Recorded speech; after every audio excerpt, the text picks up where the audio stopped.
बिस्मिल्लाहिर्रहमानिर्रहीम। अस्सलाम वालेकुम नाज़रीन, मैं हूं आम शहरी आरिफ हमीद भट्टी। आज 11 सितंबर 2021, आज से 20 साल पहले एक ऐसा वाक़या हुआ जिसने पूरी दुनिया को बदल के रख दिया। नाज़रीन, आपको याद होगा 11 सितंबर 9/11 जिसे कहते हैं, साने 9/11 को 20 साल मुकम्मल हो चुके। इसके बाद दुनिया का ताकत का पेशखैमा जो अमेरिका था, आज वो अमेरिका ताकत का पेशखैमा नहीं रहा, बदल गई दुनिया।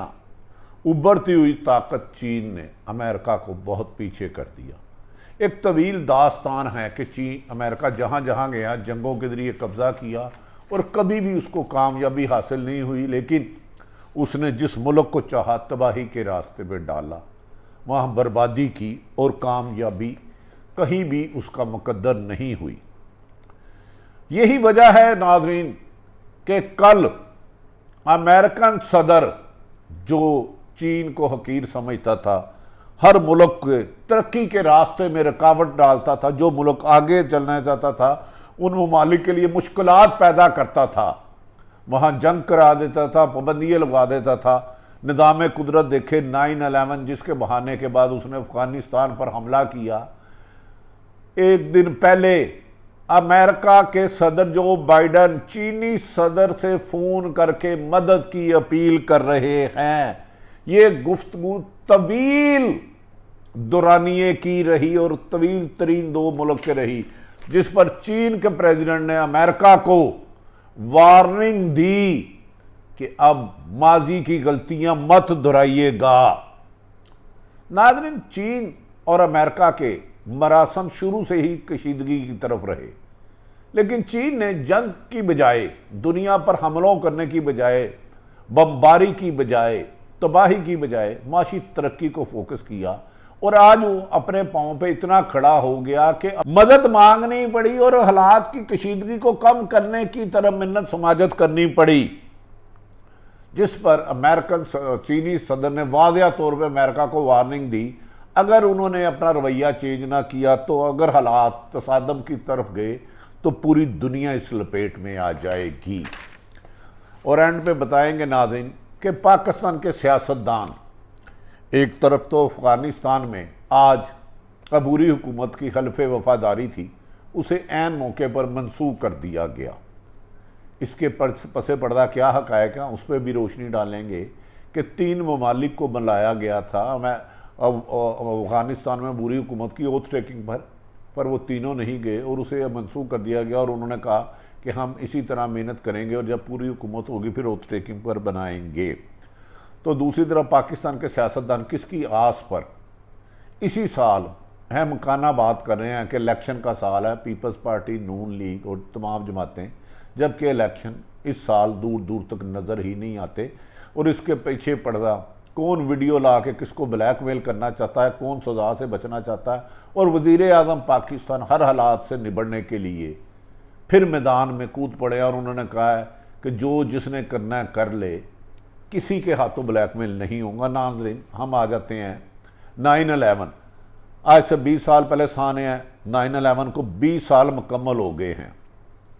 11 सितंबर 2001 को आज ही के दिन अमेरिका के मुताबिक आलमी दहशतगर्दों ने दुनिया की सुपर पावर अमेरिका को निशाना बनाया। गो कि इस पर बड़े क्वेश्चन हैं, लेकिन फ़िलहाल मैं तारीख उसकी बैकग्राउंड में नहीं जाऊंगा, इसकी वजूहात में नहीं जाऊंगा। लोग इसको भी मशकूक कहते हैं, लेकिन अमेरिका के मुताबिक दहशतगर्दों ने अमेरिका को सुपर पावर बनाया। उनके मुताबिक मुसाफिर बरदर त्यारे को हाईजैक किया गया करके न्यूयॉर्क में वाक़या 100 से ज़ायद मंजिलों पर मुश्तमिल वर्ल्ड ट्रेड सेंटर और उनकी क्या पेंटागन अस्करी क़यादत जो पूरी दुनिया के बाल बाल देख रही थी, एक एक बाल कहाँ है, पेंटागन से टकराया गया और अमेरिका बेखबर रहा। अमेरिका हमेशा दावत करता है कि दुनिया में जिस शख्स के सर पे बाल कितने हैं, उस पर अमेरिका के मुताबिक जो उसने स्टोरी बनाई उस पर 100 मंजिला से ज़्यादा टकराया और पेंटागन से टकराया और हमलों में 3000 लोग दुनिया से रुखसत हो गए। यकीनन ये एक दर्दनाक तकलीफ देख वाक़या था। 3000 जो भी वहाँ गए ना हक एक इंसान का कत्ल, पूरी इंसानियत का कत्ल है, ये नहीं होना चाहिए था। लेकिन जबकि 6000 के करीब लोग इस वाकया में जख्मी हुए, जिसे 9/11 कहते हैं, सानिया के बाद अमेरिका ने सारा मुद्दा अफगानिस्तान में डाल दिया और तवील अफगान जंग का आगाज किया। और 20 साल बाद, लाखों लोगों को हलाक करने के बाद, रात की तारीकी में अमेरिकी इत्तेहादियों ने अफगानिस्तान से भाग निकले और एंड पर पाकिस्तान ने पूरी दुनिया की फौजें वो जहां मौजूद थी अफगानिस्तान से इन्हला पर उनकी मदद की और उन्हें रेस्क्यू करके निकाला, और जिसको पूरी दुनिया आज सराह रही है। 20 साल में अमेरिका ने खरबों डॉलर लगाकर शिकस्त के अलावा कुछ नहीं पाया, एक 9/11 का जवाब लेके। नाज़रीन, दूसरी तरफ अफगान तालिबान ने अबूरी हुकूमत की हल्फ़े बरादरी की तकरीब अचानक मनसूख कर दी है। तर्जमान तालिबान ज़बीउल्लाह मुजाहिद का कहना है कि अबूरी हुकूमत कायम हो चुकी है और काम कर रही है। हल्फ़े बरदारी अब प्लान का हिस्सा नहीं रही। वज़ीर दाखिला सराजुद्दीन हक्कानी ने तालिबान रहनुमा को साबका वज़रा और हुकूमती अफसरान के खिलाफ किसी किस्म की भी कार्रवाई से रोक दिया और उन्होंने कहा कि कोई भी इंतकामी कार्रवाई नहीं होगी और अफगानिस्तान में रहने वाले मुल्की और गैर मुल्की हर शहरी की जानो माल की हिफाजत हुकूमत की जिम्मेदारी है। ये खुश साइन है और दुनिया ने इस बात को सराहा भी है। किसी से ना बदला लेना और ना ही किसी के साथ ना मुनासिब सलूक करने की हिदायत कर दी गई है। डॉक्टर अब्दुल्ला की अपनी गिरफ्तारी से मुतल्लक भारतीय मीडिया के दावे के ने तरदीद की और कहा कि तालिबान इनको हिरासत में नहीं लिया। काबुल यूनिवर्सिटी में तालिबान के हक में खवातीन का इज्तिमा भी हुआ, लेकिन दुनिया बदल गई है। नाज़रीन, ये अमेरिका की शिकस्त इधर नहीं रुकी। इस अमेरिका के जाने के बाद जो बाइडन पर सख्त तनकीद होना लगी और डोनाल्ड ट्रंप उनके इस्तीफे का मुतालबा करने लगी और इवन के उनके पुराने इत्तेहादी बरतानिया ने भी उन पर तनकीद की और G7 में भी अमेरिका की मर्जी से फैसला नहीं हुआ, जिस पर कहा जा रहा है कि अमेरिका जो मुल्क तरक्की करता था उसके रास्ते में रुकावट डालता था, लेकिन चीन ने इस दौरान तरक्की की माशी तरक्की की एक सुपर पावर बन गया और कर बिलाहट जो बाइडन को चीनी सदर से फोन करके मदद की अपील करना पड़ी। हैरत वाली होगी, ये तवील गुफ्तगू हुई, उसमें चीता बातें बताता हूं क्योंकि बहुत आपका टाइम वक्ती है। उन्होंने कहा चीनी सदर ने कि आपने हमेशा चाइना की तरक्की के रास्ते में रुकावट डाली, चाइनीज प्रेसिडेंट ने जो बाइडन को, अब हम ऐसा नहीं होने देंगे। जिस पर अमेरिकी सदर ने कहा हम जानते हैं चीन और अमेरिका के तल्लुकात कशीदगी में जा रहे हैं, हम इसे ख़त्म करना जा रहे हैं। तो जिस पर चीनी सदर ने कहा आप अपनी हरकतों से बाज आ जाए, दुनिया को तबाही की बजाय तरक्की की तरफ ले जाएं, तो हम आपसे तसादम नहीं करेंगे। लेकिन अगर आपने चीन के लिए माजी में भी सख्त मुश्किलात पैदा की अब किया तो इसका मुंह तोड़ जवाब दिया जाएगा। नाज़रीन, इस मौके पर कहा जा रहा है, गैर मुल्की मीडिया लिख रहा है, ये मैं नहीं कह रहा, गैर मुल्की मीडिया कह रहा है कि चीन के सदर ने वाशगाफ लफ्जों में कहा कि अगर अमेरिका अब दहशतगर्दी सोच से बाज नहीं आया तो अगर अमेरिका और चीन का दो सुपर पावरों का, अब सुपर पावर चीन को दुनिया कह रही है, मैं नहीं कह रहा, अमेरिकन मीडिया कह रहा है, मगरब मीडिया कह रहा है, तसादम हुआ तो चीन के सदर ने कहा पूरी दुनिया इस जंग की लपेट में आ जाएगी और कोई महफूज नहीं रहेगा। लिहाजा अमेरिका को अब दोस्ताना पॉलिसी की तरफ आना होगा, जिस पर अमेरिका के सदर जो बाइडन ने यकीन दहानी कराई है कि उन्होंने अपनी माजी की गलतियों से सीखा है और अमेरिका कई हज़ार साल पीछे चले गया है, हर मुल्क में जंग करके तबाही करके उसे फ़ायदा नहीं हुआ और जो बाइडन के ख़िलाफ़ इस वक्त अपीचमेंट भी किसी वक्त हो सकती है। नाज़रीन, दूसरी तरफ यही कह रहा है अमेरिका की पोजीशन इतनी ख़राब हो गई अफ़गानिस्तान से निकला के बाद कि जो बाइडन को मजबूरन चीन के सदर को फ़ोन करना पड़ा, वरना चीन को तो वो किसी गिनती में नहीं रखता था, अब उसका तकब्बर नीचे डुल गया है। अमेरिका की हमेशा पॉलिसी रही है जो मुल्क तरक्की और दफाई और तजारती माशी तरक्की की तरफ जाता था उसके लिए मुश्किलात पैदा करता था, आज वो मिन्नतों तरलों पर अपनी हुकूमत और अपना मुल्क चलाने के लिए बेबस हो गया है। नाज़रीन, तीसरी तरफ हम आ जाते हैं, हमारे हुकूमत के सियासतदान एक तरफ दुनिया में अफ़गानिस्तान की नज़रें हैं, उन्होंने अपने आज ओथ टेकिंग को मनसूख कर दिया है। उन्होंने रूस, चीन और पाकिस्तान को बुलाया था, ये तीनों ममालिक नहीं जा सके। इसकी डिटेल क्यों नहीं जा सके, आने वाले उनमें आपको वीलॉग में बताएंगे। आप याद रखें कि पेंटा CIA का चीफ 2 रोज़ कबल भारत और पाकिस्तान से होकर गया और पाकिस्तान ने उन्हें अपनी पॉलिसियों को बता दिया।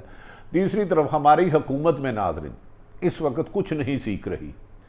इलेक्ट्रॉनिक वोटिंग पर भी हुकूमत और अपोजिशन जमातों दस्तों गिरेबान हो चुकी हैं और आदम स्वाति हुकूमती वजीर ने कहा है कि ऐसे इदारे को आग लगा देनी चाहिए जो आइनी इदारा है। जबकि फवाद चौधरी साहब वजीर इतलात ने वाशकाफ कहा है कि इलेक्शन कमीशन अपोजिशन से ज़्यादा इलेक्ट्रॉनिक वोटिंग की हमायत कर रहा है और वही तरीका चाहता है जिससे 20-25 साल से धांधली वाले इलेक्शन हुए हैं।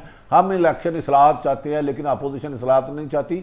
अपोजिशन से ज़्यादा बढ़ चढ़ के नामुनासिब रवैया वज़ीर इत्तलात फवाद चौधरी के मुताबिक इलेक्शन कमीशन का। उन्होंने कहा चीफ इलेक्शन कमीशन को अगर इलेक्शन का शौक़ है तो वो इलेक्शन सियासत का शौक़ है तो इलेक्शन कमीशन के उहदे से रिज़ाइन दे, 100 दफ़ा नून लीग के प्लेटफार्म से इलेक्शन लड़े, हम उनका सियासी मुकाबला करेंगे। ताहम फवाद चौधरी ने कहा हम इदारों का एहतराम करते हैं और करते रहेंगे।